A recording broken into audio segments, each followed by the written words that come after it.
Palembang Rajawali News TV. Bertepatan tanggal 5 Agustus 2024, seluruh siswa-siswi dan para Dewan Guru SD Negeri 120 Palembang telah melaksanakan kegiatan upacara yang dilaksanakan di halaman Sekolah SD Negeri 120 Palembang.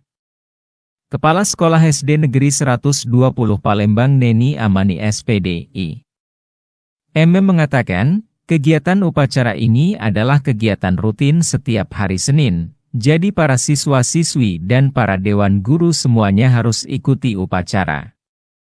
Mengenai untuk persiapan memperingati hari 17 Agustus nanti ada beberapa kegiatan yang akan dilaksanakan, itu juga sudah tradisi setiap tahun jadi kita sambut yang sangat meriah, itu juga dapat dukungan dari wali siswa, ditambahkan Neni Armani.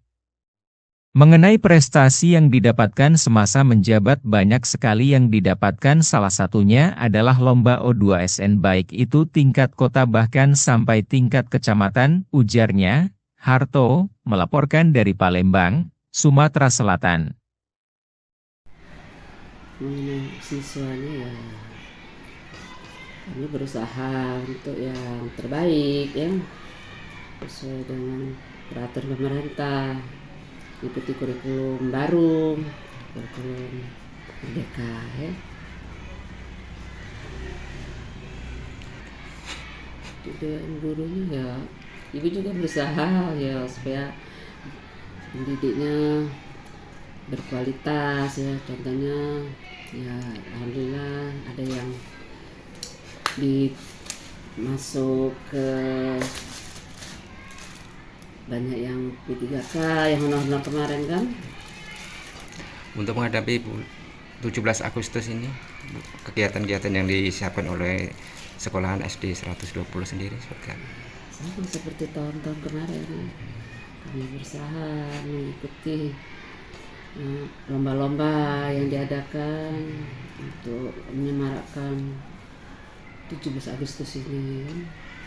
Banyaklah permainan yang diadakan.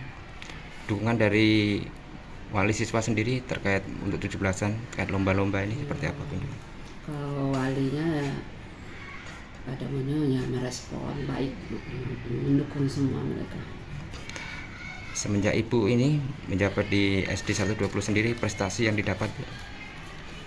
Ya, prestasinya ya antaranya ya ada yang ikut O2SN, ya menang tingkat kecamatan, ya ikut dari lomba-lomba dari kota kan. Misalnya ibu ya ingin supaya guru-gurunya lebih meningkatkan lagi tanggung jawab mereka kan, prestasi anak-anak itu diantaranya.